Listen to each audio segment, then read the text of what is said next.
Meeting a real vampire? A strange experience. Ooh. 2 days ago, I was with my friends at a party. Everything was okay and boring for me because I can't drink alcohol. I have stomach problems. Nevertheless, we had fun, left the party early, and went to a friend's house to chill. After a couple of minutes, I heard some of his friends come in to join us. Several hours passed, and because it was getting very late, I wanted to leave for home. Some of his friends decided to take me home in the car. Before we reached the car, we saw several men standing out front of it, many who looked drunk, but I wasn't expecting any kind of trouble. As we passed the car to get to the back seat, waiting for the owner to let me in, a man approached from the group and told him to get inside the house because he was needed by someone. It appeared to me that the owner knew this guy because he did exactly that, without opening the car or telling me anything. I just stood there for a couple seconds and decided to walk back to the house to see if he's still willing to take me home or if I should go on my own. I had my driver's license suspended. I went into the house, couldn't see the owner, and said goodbye again to some friends while I was thinking of my journey home because public transit doesn't work at that hour. I live in Eastern Europe, by the way. 2 more guys walk in the house and catch my attention. He had medium dark brownish hair, slim loose clothes, very common looking actually. But that wasn't the thing that caught my attention. When he entered the house, I just had a strong feeling coming for him that I can't describe. He looked at me. He had dark brown glassy eyes. Okay. Didn't say anything, but he started to move around like nobody was noticing him. That's when I realized his movements were so unnatural or weird. It was like he was going backwards as his arms and his body moved. Weird. The feeling I had was not fear, though. Like, if you're scared of ghosts or demons, the dark, horror movies, etc. This was a feeling I had a few times when someone died or saw something very graphic and gore-related. Kind of the same feeling, and my brain just rewired it in a way. It was the same feeling I had when I watched someone years ago fall off the stairs with blood running from his ears. Oh my God. He looked at me intensely, which at the time seemed like a very long period, and I couldn't move. I now remember opening my mouth halfway and just staring at him, eyes wide open, and fixing my vision on him, but I didn't want to make contact with his eyes. Subconsciously, I thought I told myself not to look for some reason. He never spoke a word, and no one else engaged him. He went straight for the door after making these rounds in the house, and for a second he stood under the door entrance, turned his head, and looked at me. He was pale white in a way that evoked the same feeling in me as before. He left. I tried to gather myself and tell myself there was nothing wrong, nothing at all, and left my friend's house for home. I forgot about the whole thing outside. It was freezing. I started walking in the snow, feeling sleepy and tired, until I saw him again near a closed travel agency building. He was ahead of me, leaning against the glass walls.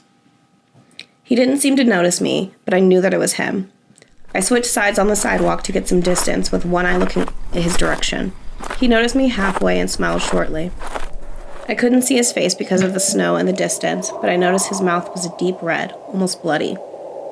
I picked up the pace, worrying that he might follow, but he stood his ground. And shortly after, I was out of there and on my way home. I tend to smoke a lot.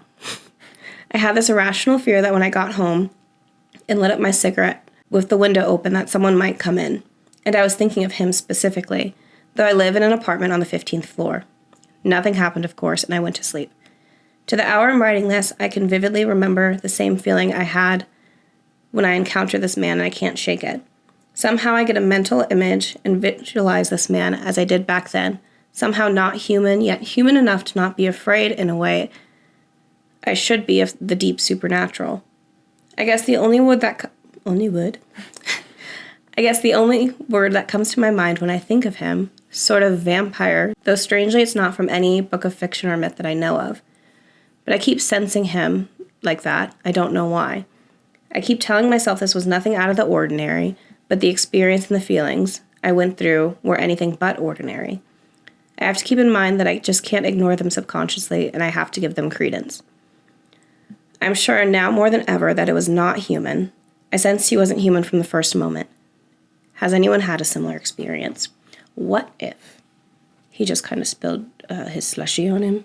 He got like a cherry slush. He got like a red wine slushie. Yeah, he's like, I gotta get out of this party. How embarrassing. Yeah, right. He like notices. He looks back to see if anybody notices, and he's like, "Oh, I'm good. I'm Bye." gonna walk backwards out of this party.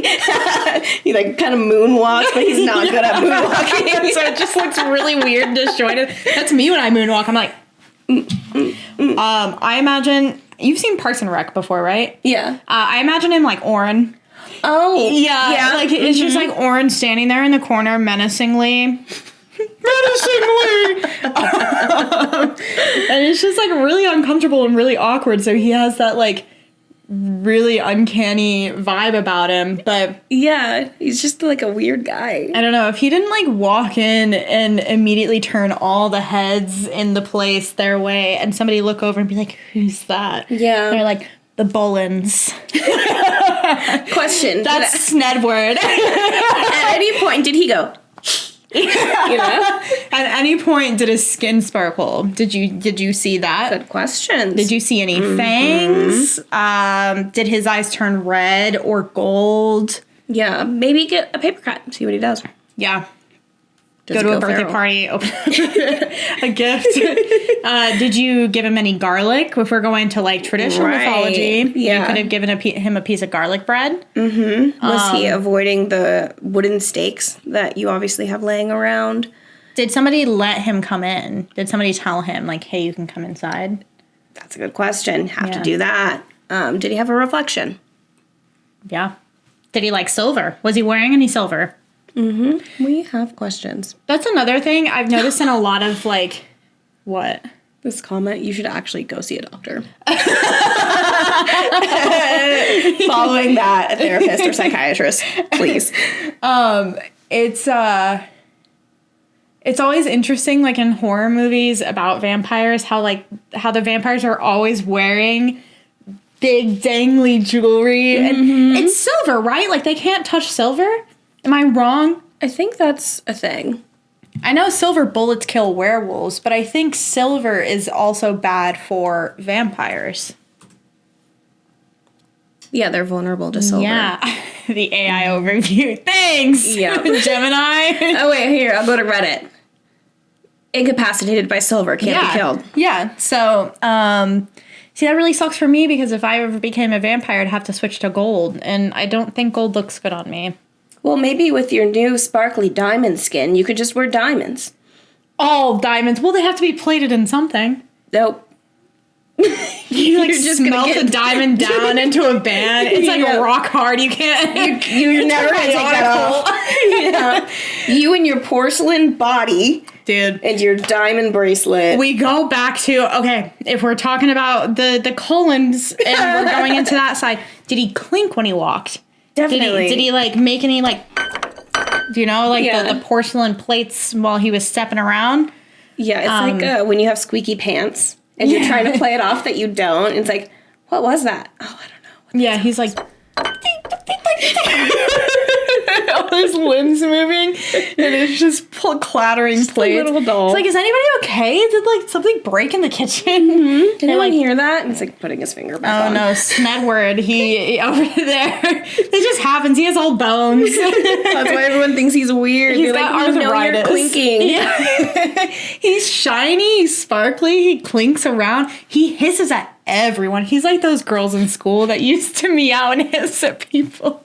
Did you go to school with girls like that? I didn't. Luckily. We had a lot That's of them. insane. Yeah, we had a lot of them that wore like cat ears and collars and meowed and hissed at people in the hallways in high school. Which, not to kink shame anyone, if that's your thing, don't do it at school. I don't know. Maybe it'd be fun.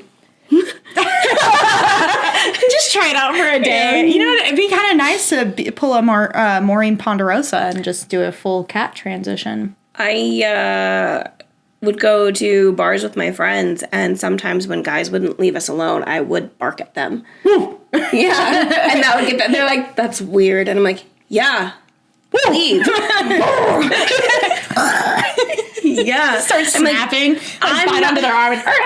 Yeah. It's like, I'm barking, but I'm not the freak here. Leave. Yeah. Leave us alone. I don't think you're getting the hint. To go away. I said the words, leave us alone, and you're still here. There were, so when we went to the concert on Friday, when we were leaving, and we like were going to ask for a wheelchair, there were like two guys, and we like went up, two guys that worked there. We went up to them, and one of them looked like early 40s, the other guy like late 50s.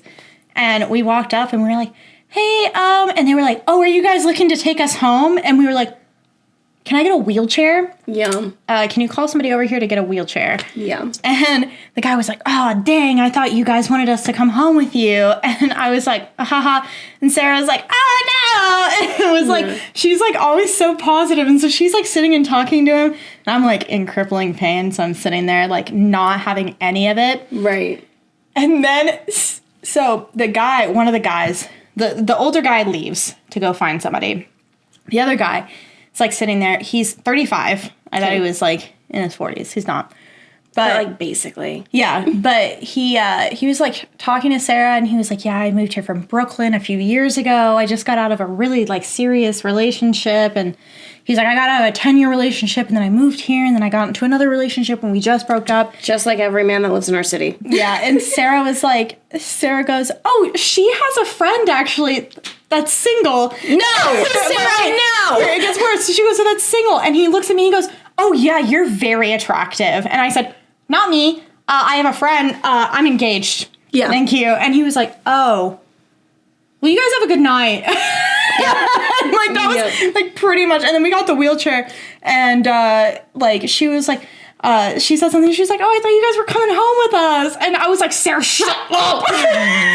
So then we like left. Yeah. But I was like, that was the most awkward interaction. And I was like, this was like the most unwanted, like flirtatious come on I've had in a long time. Yep. It's like, sir, leave me alone. I literally came up here to ask you for a wheelchair. Like, I'm an obvious, like, visual pain. And you're trying to do your job right now, sir. But yeah, the way he like looked at me and he was like, oh, you're very attractive. I was like, no, not me. Not me. Both